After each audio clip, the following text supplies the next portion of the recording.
Hi Halloweenies, I'm Ozzy the Horror Cub. Take a trip with me to Haddonfield because it's time to review Rob Zombie's Halloween 2. Let's get into it.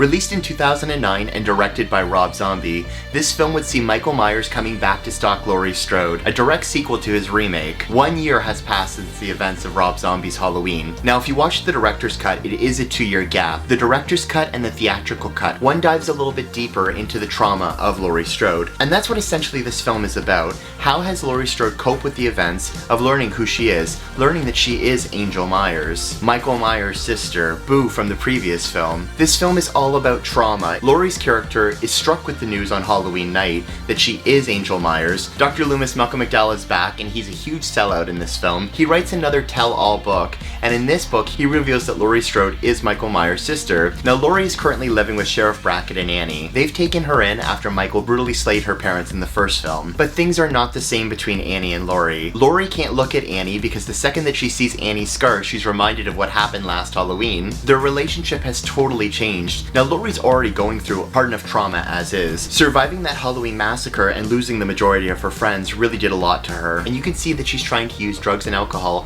to cope with the trauma. She's even going to a therapist, but nothing seems to be working. Now a lot of this is linked to a psychic connection between Michael and Laurie. This is so reminiscent of Jamie Lloyd in Halloween 5, The Revenge of Michael Myers, how they had that bond with each other. It's very much the bond that Michael has with Laurie in this film, and that leads me to my main complaint of this film. We really get to uncover Michael's motivations.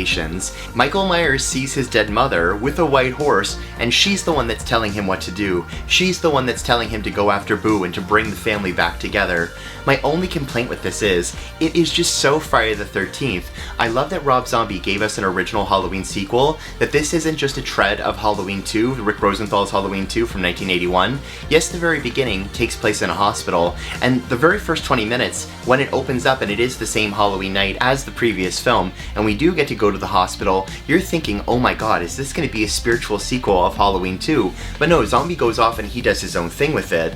The moments that take place in the hospital, though, are truly breathtaking. Great suspense, great atmosphere, great brutality. Michael is here and he's come to slay the day. This film took place in Atlanta, Georgia. They really do use the setting to its effect. It really does feel like Haddonfield. I love the rain descending down on Michael as he's wielding the axe, chasing Laurie outside the hospital. He is absolutely vicious. Even when he's tearing up the hospital staff, poor Octavia Spencer didn't even see it coming, and poor Buddy gets hit with that axe in the back. Buddy didn't deserve that. Hashtag justice for Buddy. What I find is a cop-out though is that this is a dream sequence, that this actually didn't happen. I think, you know what? Let this happen. Let this have played out. There should have been a hospital massacre. Let it happen. Let it not be a dream sequence. Dream sequences to me just cheapen out the film. Unless it's A Nightmare on Elm Street, I don't want to see a dream sequence. But Scout Taylor Compton in this film, her portrayal of Laurie Strode is so different from the original. So different from how she even portrayed her in Rob Zombie's Halloween. Her character has completely descended into chaos, and I don't think that this works for her. I love the fact that we're talking about trauma and a final girl, and how does the final girl react after the massacre has taken place, and I love how we did that with Halloween H2O, uncovering Jamie Lee Curtis's character, but we still cared for Jamie Lee Curtis's character at the end of the day. This version of Laurie just comes off as extremely unlikable, and that's the thing with a lot of Rob Zombie films. A lot of the characters just come off as unlikable, and I want to like them, I want to be brought into this world, but it's just so crude and it's just so crass, and everyone is swearing every 5 minutes. I am completely fine with the brutality in these movies. This is probably the most brutal you will ever see Michael Myers in a Halloween movie, probably up until this new Halloween movie that we're about to get, Halloween Kills with David Gordon Green. But up until this point, Michael is just killing everyone left and right. He is hobo Michael Myers chic. Tyler Mane is big. Tyler Mane is hulking. Tyler Mane is scary as Michael Myers. And in this film, he's lost a part of his mask. Part of it gets torn off, and you can see half of his eye and half of his beard sticking through. I'm really into it, actually. It's a different interpretation of Michael Myers. This is not the same shape from Carpenter's original. I think we have to think of this as a multiverse. And once you start thinking about the Halloween property as a multiverse, you can then loosen your expectations in regards to what you want for a Halloween film. This is not going to be everybody's cup of tea. At the end of the day, this film isn't even my cup of tea. I do appreciate it for what it is. It is a different story in the Halloween subgenre. It does go off on its own tangent. It does its own thing. Most of the Halloween films up until this point is Michael Myers just stalking babysitters, and it's that formula repeated. This film really tried to dissect the trauma of a final girl, the trauma of Michael Myers and who he is. You're either gonna love that or you're gonna hate it though. For me, it's too reminiscent of Jason Voorhees, and I just don't understand why we're going in the Friday the 13th direction. I also don't like the white trash element. If we could take away the white trash element, I'm totally on board with this film, but where is the Halloween score? Tyler Bates does an amazing job with the score and setting the mood for this film.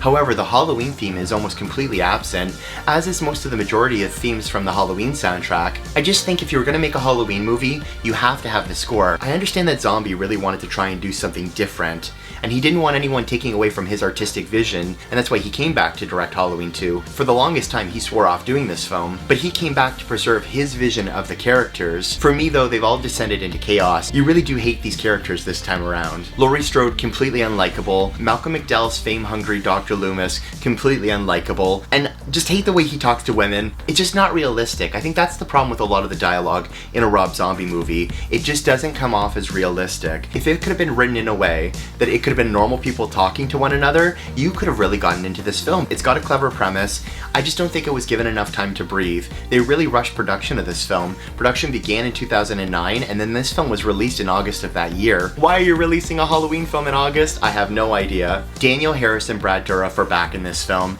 and they really do save it. They're really the only characters that I care for, because we're introduced to Laurie's new friends, and I hate them right off the bat. Love their Halloween costumes that they wear to the party though later on in the film. Rocky Horror Picture Show, loving the reference, I'm here for it. But Daniel Harris is really just shoved into the back corner of this movie. You really do get the sincerity in her character. She has no one to go to. The only person that she has is Laurie, and Laurie is completely shunning her away in this film. She's completely abandoning their friendship, and it's really devastating to watch this one character just be isolated and by herself. And then they do her so dirty by having Michael Myers kill her. I really do think Annie could have survived in this film. And then poor Sheriff Brackett seeing her body and descending into chaos knowing that that's his little girl and she's been taken from him. Brad Dourif is amazing. Hashtag we love you, Chucky. The ending of this film though is just completely sloppy. It gets taken to a barn, and the psychic connection is taken to another level because Laurie's now being pinned down by little Michael Myers. Grown Michael Myers is in the room, along with the mother. They can all see these characters. They're all present to understand what's going on. Laurie is sharing this psychosis with Michael. Very Jamie Lloyd from Halloween 5. Okay, I see what you did there. Dr. Loomis really wants redemption. He sees that this police showdown has been put onto the news because police have now surrounded the shack that Michael Myers has quarantined Laurie in. Dr. Loomis thinks that he can defuse this hostile takeover. He's in Haddonfield to promote his book.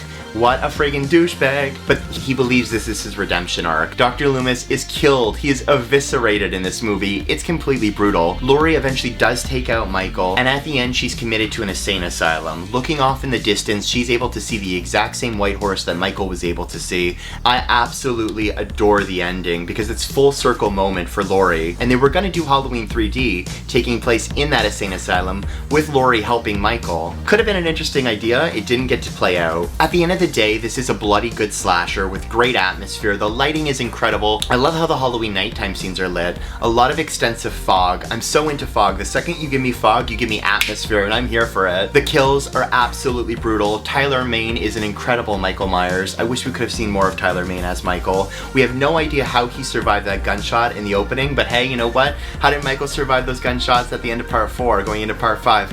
I guess we'll never know. What cheapens this film though is the hillbilly aesthetic. What cheapens this film though is the lack of character development for characters that aren't Laurie Strode. If we could have had a rewrite and really got more likable characters, I would have been heavily into this film, but because of that, it takes me away from it. I really don't enjoy watching this movie because I can't bond with the characters. Even Scout Taylor Compton, I love you as Laurie Strode, I just can't bond with you in this new character development that you've chosen for her. That's why I'm gonna give this film a 6 out of 10. Kudos for Rob Zombie trying something extremely different. I just wish the hillbilly aesthetic could have been toned down. But what did you guys think of Rob Zombie's Halloween 2? Did you like that it went off in a bloody new direction? Or did you want to see more of the Hospital Night Massacre? Let me know down below. I need to know what you guys think. Hit that subscribe button and smash that like because next time we're going to be reviewing David Gordon Green's Halloween. Until next time, stay spooky.